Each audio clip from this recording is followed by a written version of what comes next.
पहले दिन से ही किसान और मजदूर के खिलाफ रही है।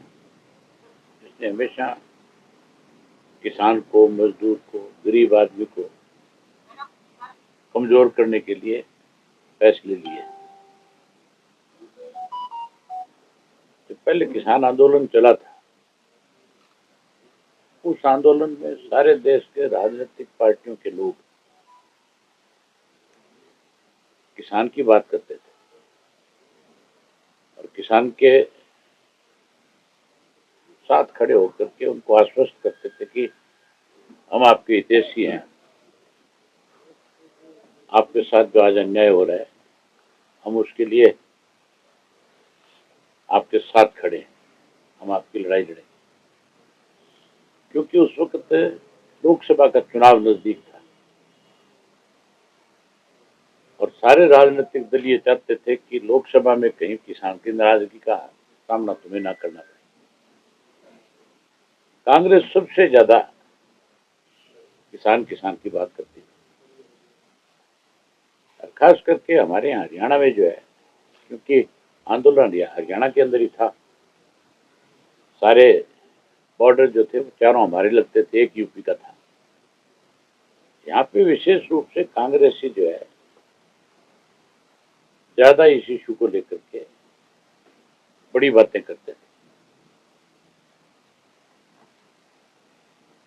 आज पंजाब के बॉर्डर पे बैठे हुए किसानों को मेरे ख्याल करीब 1 साल हो गया। लोकसभा का चुनाव भी जा लिया और विधानसभा का भी जा लिया। हैरानी की बात है, सबसे बड़ी रुकावट आज अगर किसान की मांग पूरी ना हो, किसान दिल्ली ना पहुंच के, उसके लिए हरियाणा की सरकार है। सरकार ने आज इस तरह के बैरिकेड्स लगा रखे हैं कि आदमी तो दूर की बात है, पक्षी भी पर नहीं मार सकते।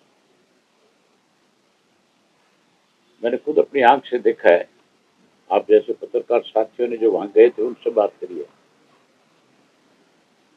पहले तो कील लगाया करते थे, अब की बार तो कंक्रीट की दीवार है और बहुत बड़ी दीवारें हैं। ऐसी दीवार है पुल के ऊपर बना रखी कि कल को उसको हटाना पड़ेगा तो वो पुल भी डैमेज हो जाएगा, वो भी नया बनाना पड़ेगा।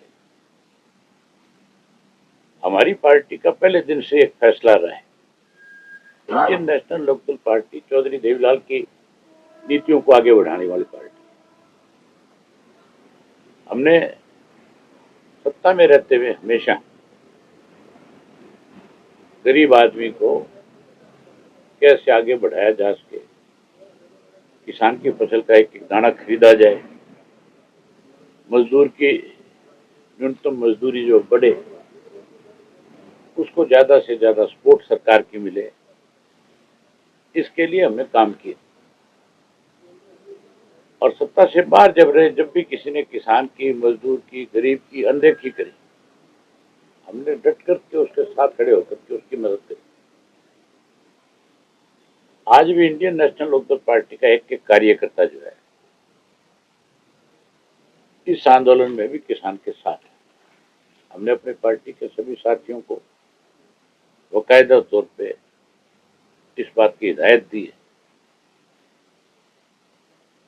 इस आंदोलन में जहां हमारी जरूरत पड़ेगी हम हर तरह से खुल करके किसान के साथ होंगे और उसकी मदद करेंगे। हमारी पार्टी चौधरी देवीलाल की नीतियों की पार्टी, और चौधरी देवीलाल हमेशा किसान के बहुत बड़े पक्षधर रहे हैं। देश में किसानों का अगर सबसे बड़ा कोई नेता हुआ तो चौधरी छोटू राम को कहा जाता है। चौधरी छोटू राम के बाद किसी को देश में सबसे बड़ा नेता मानना तो चौधरी चरण सिंह को और चौधरी देवीलाल या प्रकाश सिंह बादल को। आज तो किसानों की बात तो बहुत लोग करते हैं, अखबारों में बयान तो बहुत देते हैं और किसान हितैषी होने का नाटक भी करते हैं, लेकिन जब उसकी लड़ाई लड़ने की बात आती है तो ना विधानसभा में बोलते और ना ये लोकसभा में बोलते, फिर ये चुप हो जाते हैं, फिर ये सरकार के साथ खड़े हो जाते हैं। मैं आपके माध्यम से कांग्रेस वालों से, हुड्डा से विशेष रूप से पूछना चाहता हूँ कि वो ये बताए कि अब जब किसानों को रोका जा रहा है बॉर्डर के ऊपर, क्या कांग्रेस के लोग बॉर्डर खुलवाने के लिए, उन किसानों को दिल्ली तक पहुंचाने के लिए क्या उनकी मदद करेंगे? क्या वहां जाएंगे? क्या उनकी लड़ाई लड़ेंगे? इसके ऊपर कांग्रेस को अपना स्पष्ट करना चाहिए कि वो कहां खड़ा है, किसके साथ है। वो किसान के साथ है या सरकार के साथ है। अगर इस मौजूदा बीजेपी की सरकार ने किसान को बर्बाद कर दिया। मौजूदा बीजेपी ने देश को आपस में बांट दिया, अलग अलग कम्युनिटीज को बांटने का काम किया है। आजकल ध्यान डाइवर्ट करने के लिए मंदिरों को लेकर के बहुत बड़ी चर्चाएं बीजेपी की तरफ से हो रही है। अखबारों में, मीडिया में, सोशल मीडिया में, सब जगह कभी संभल का बात आती है, कभी अजमेर की बात की जाती है, कभी कोई और किसी मस्जिद की बात होगी। मतलब इस देश के टुकड़े करना चाहती है भाजपा, जो है हिंदू और मुसलमान को अलग थलग करना चाहती है। कांग्रेस की हटदर्मी हुड्डा की जो फैसला था, हुड्डा कभी नहीं चाहता था। मैं तो पहले भी बहुत खुल करके ये बात कहता था, आज भी कहता हूं, हुड्डा भाजपा के साथ मिला हुआ है और हुड्डा ने ही अब की बार भाजपा को फिर से सत्ता में लाने के लिए बड़े गेम प्लानिंग करी, बड़ा गेम चेंजर रहा। अब तो बावरिया की स्टेटमेंट आने के बाद तो स्पष्ट हो गया, कहा तो हुड्डा जो है उदयभान के माध्यम से टोटल का टोटल ब्लेम जो है ईवीएम पे लगा रहा था। टोटल का टोटल ब्लेम जो है कोई इस बात का लगा रहा था कि सरकार ने ईवीएम के माध्यम से हमें चुनाव हराया है। लेकिन अब बावरिया की स्टेटमेंट के बाद तो स्पष्ट हो गया कि हुड्डा ने ही स्वयं इसको भाजपा को जिताया, कांग्रेस को हराया। लेकिन आपको ध्यान होगा हुड्डा के घर पे उस पर रेड हुई थी ईडी की, हुड्डा के करीबियों के ऊपर, और हुड्डा को ये मैसेज दिया गया था कि हम तेरे को पकड़ के अंदर ठोकेंगे। ये उसी दिन भाजपा के पास चला गया। उन्होंने इससे कहा कि पहले जितने सीटिंग है तुम्हारे उन सब की टिकट का फाइनल करो, क्योंकि इसके पास टिकट का फ्री हैंड था। उस रेड के 2 दिन बाद, एक दिन छोड़ करके अगले दिन कांग्रेस के ये ऐलान हो गया था कि सारे सिटिंग एमएलए को टिकट दी जाएगी। 16 एमएलए जो इसके सिटिंग थे, 31 में से 16 आ रहे हैं। अगर वो बदले होते तो भी भाजपा सत्ता में नहीं। और लास्ट में जो 14-15 सीटें बांटी गई, उसमें 9 ऐसे लोगों को टिकटें दी गई थी जिनके नाम भाजपा ने आगे किए थे कि इनको टिकटें दो। ऐसे ऐसे लोगों को टिकटें दी थी जिनको टिकट देते उनका विरोध शुरू हो गया था, क्योंकि जिसको चाहते थे लोग कि इसको कांग्रेस की टिकट मिले, उसको दी नहीं, उसकी काट दी। शारदा राठौड़ को सारे लोग कहते थे इसको टिकट दे देगी, ये जीत जाएगी। उसकी काट करके वहां एक ऐसी डम्मी लड़की को टिकट दे दी जिसको हल्के में कोई नहीं जानता था। पहले दिन उसका विरोध हो गया।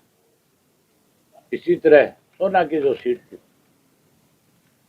उसके ऊपर ऐसे आदमी को टिकट दिया जो पहले दिन पैसे देकर के टिकट लेकर के आता है। सारे कहते हैं कि पैसों से बिकी है, जबकि टिकट उनका जितेंद्र भारद्वाज था, वो सबसे बड़ा दावेदार। इस तरह से 9 टिकटें फिर इन्होंने अपनी काटी। इस हुड्डा ने ही इस प्रदेश का भट्टा बिठाया, और आज जो है बीजेपी अगर सत्ता में है तो उसके लिए सबसे बड़ा जिम्मेवार जो है भूपेंद्र सिंह हुड्डा है। बताओ, बात ईवीएम की करते हैं। मैं भी कहता हूं कि बैलेट से चुनाव होना चाहिए। हम भी इस बात के पक्षधर हैं कि बैलेट से अगर चुनाव होता है तो और बड़ा प्रजातंत्र होगा। हो सकता है कोई ईवीएम में हो गड़बड़, लेकिन शैलजा कैसे चुनाव जीते अगर ईवीएम में गड़बड़ थी? नहीं जीतती है। हुड्डा कैसे जीता? ईवीएम में गड़बड़ होती तो मैं बाई इलेक्शन कैसे जीतता? फिर तो मुझे भी हराते। उस वक्त तो बीजेपी का मान के चलो बहुत कुछ दाव पे लगा हुआ था। उस वक्त तो भाजपा ये चाहती थी भी किसी तरीके से अभय सिंह को अगर हराएंगे तो किसान हारेगा। वो लड़ाई तो किसान के साथ थी। तो मैं इतना इस चीज को दोषी नहीं मानता। हाँ ठीक है, सारे देश के लोगों की एक डिमांड है कि ईवीएम की बजाय बैलेट से चुनाव हो, बैलेट से कराओ। लेकिन ये जो बहानेबाजी है इससे नहीं बच सकता हुड्डा। ये कह करके नहीं बच सकता कि ईवीएम में गड़बड़ थी। गड़बड़ तो हुड्डा में है। किसान आंदोलन को लेकर के जिस तरह से आपने इस्तीफा दिया, उसके बाद से दोबारा आपने चुनाव लड़ा, तो क्या इस बार भी ऐसा कुछ हम लोग की ओर से किया जाएगा? कोई अगर इस तरह के हालात बने, उस वक्त तो मैं एक विधायक था, अब हमारे 2 विधायक हैं। अगर कोई जरूरत पड़ी हम उस तरह से फिर मैदान में आएंगे, क्या दिक्कत है? चंडीगढ़ हमारा है। चंडीगढ़ की तरफ कोई आंख उठा करके देख भी नहीं सकता। ये सब लोगों को गुमराह करने के लिए इस किस्म की बातें बारी बारी पॉलिटिकल पार्टियों के लोग कहते रहते हैं। भाजपा की तरफ से लंबे समय से एक बयान आ रहा है कि हम विधानसभा के लिए जमीन अलॉट हो रही है, जल्दी विधानसभा नई शुरू कर देंगे। पंजाब के गवर्नर ने क्लियर कर दिया कि हमने कोई जमीन अलॉट नहीं करी है, कोई दी नहीं है, क्योंकि चंडीगढ़ का प्रशासक वो है। उसने साफ कर दिया कि हमने कोई जमीन अपनी तरफ से हरियाणा गवर्नमेंट को अलॉट ही नहीं करी है, ना कोई जमीन हमने उनसे अब तक उसके बदले में उसके एवज में मांगी है।